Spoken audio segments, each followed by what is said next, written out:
I'm not surprised anymore. Not in the slightest. It's funny how flattery can be used as a weapon.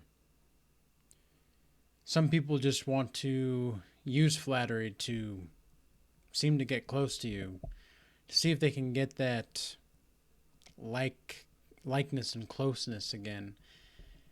Especially after you know that they did something wrong. And now they want to get more from you because you're growing. It's very clear and obvious.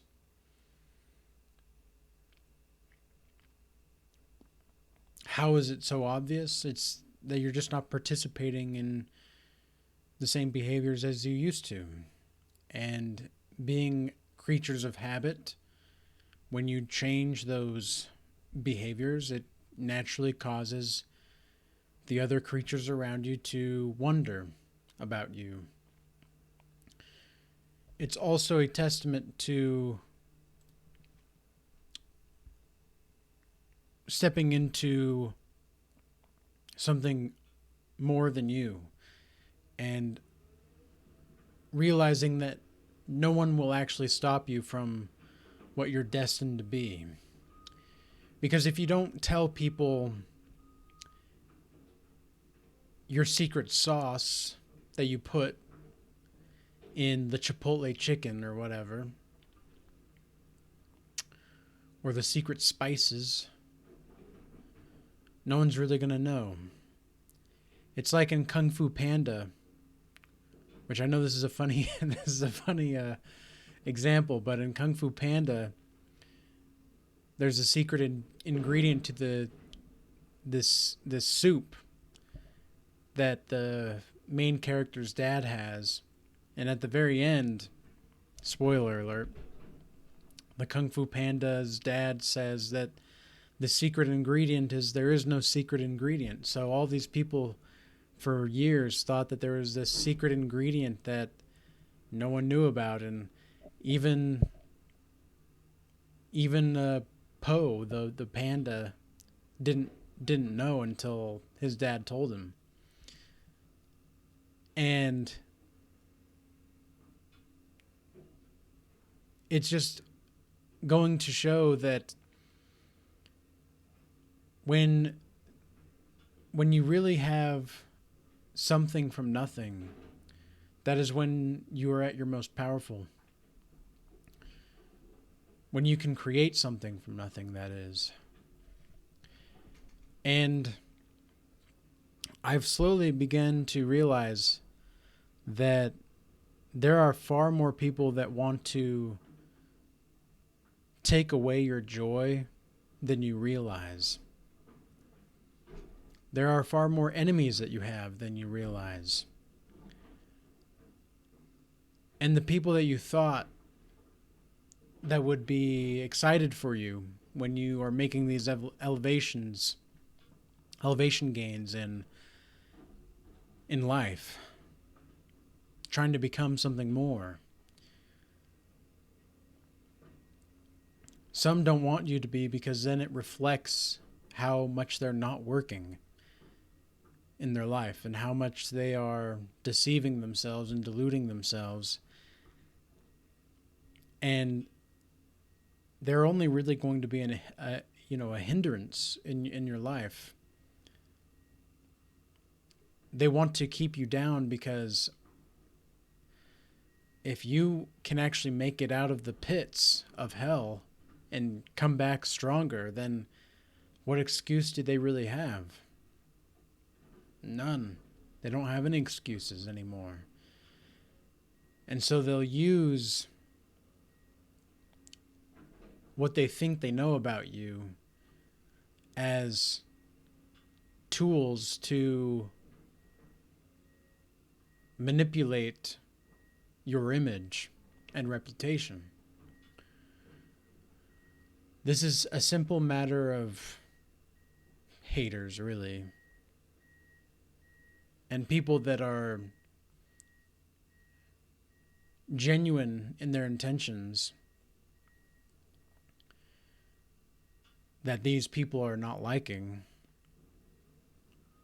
it will come back and karma will bite hard.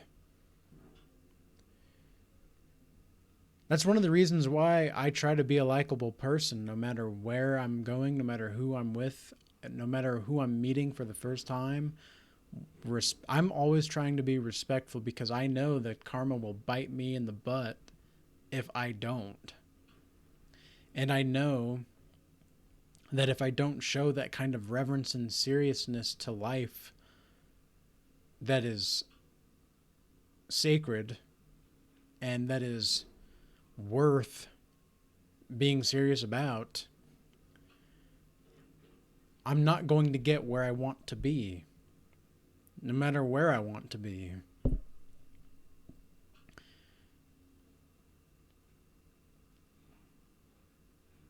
These people that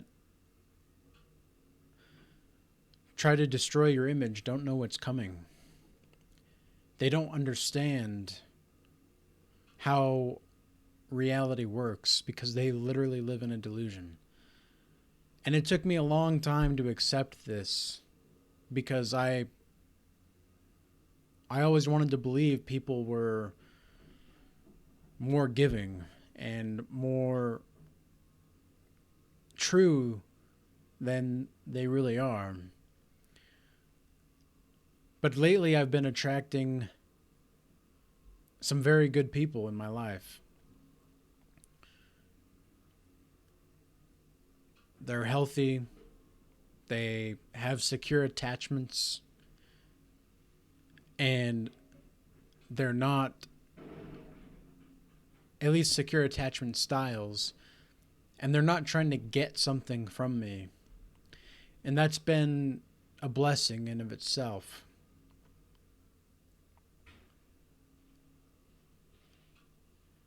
And there's also been people that are on the complete polar opposite. It's like, what do you got for me? What can I take from you?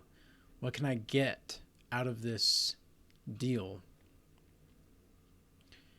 The bottom line is, if they're not growing with you, they're going to get left behind. And it's the person that grows the most that also sees the greatest, sees the world from the greatest of heights. But one thing I've learned for sure, even though I'm not where I want to be, and that I am making my life better each day, praise God.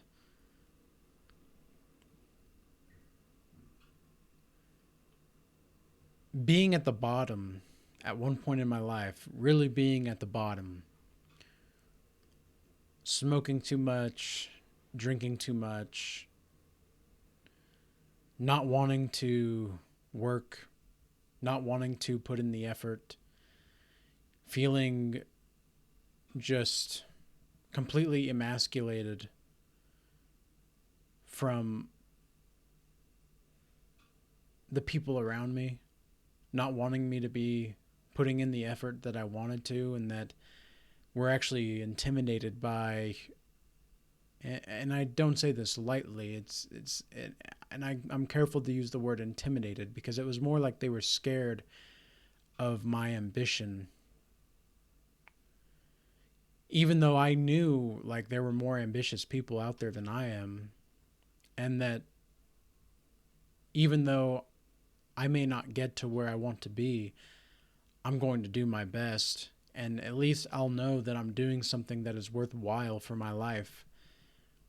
Whereas the people that are still smoking and drinking, partying, having a good time, I left that scene a long time ago. I tried to go back a couple times, and it just was never the same. I would much rather be alone at home reading a book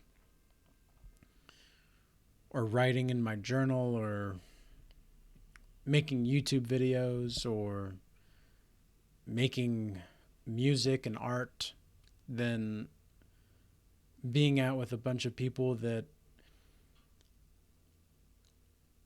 need others in order to feel as though they're worth anything. I think that's one of the biggest hindrances on the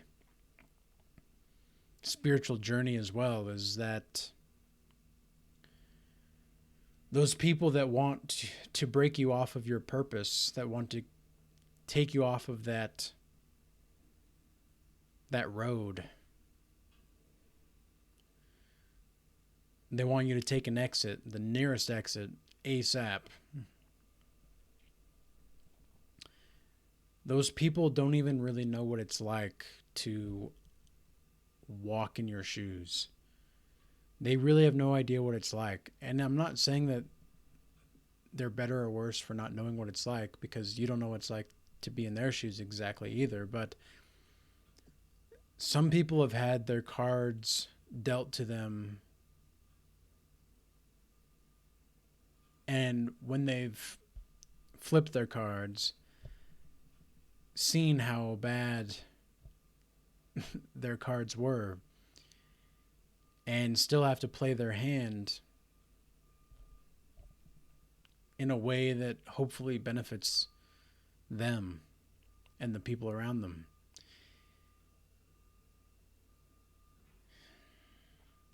And the people that know how to bet, that know what cards to play on well and what cards to take a chance on,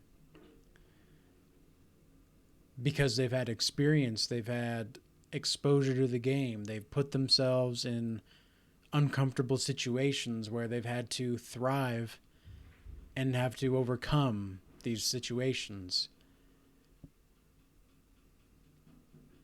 It's those kinds of people that the haters that want you to take the exit off your purpose are scared of, really, because they may have been dealt better cards than you, and yet they bet terribly, or they folded too early,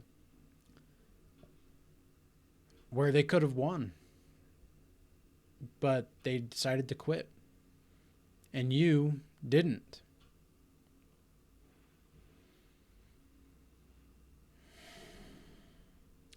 People are funny.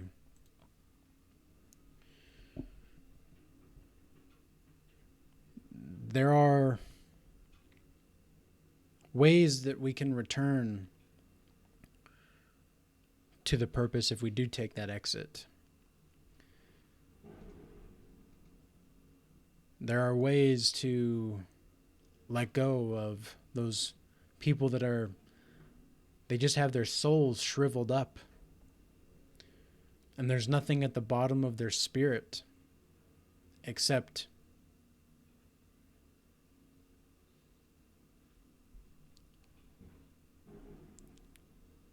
God knows what. You don't even know what's in their spirit, because they don't really know how to properly share or give. They only know how to take. And most of the time, the things that they take, they end up using in a harsh way,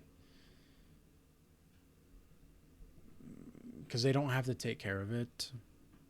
They don't have to work for what they take. These people don't live by the rules of reality.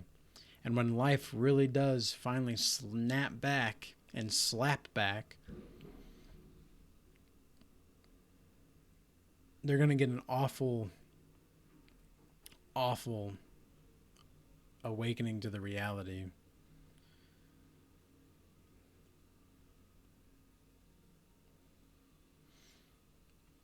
And I'm going to be glad to be long gone when that happens. When I'm up that beanstalk, climbing away because I I knew there was something, there was some kind of treasure to be had on this journey. I'm going to be very glad that I'm making that choice. And you should be too, to be glad that you're making these choices to let go of people that are not wanting to see you succeed, see you be just a better person than you were yesterday.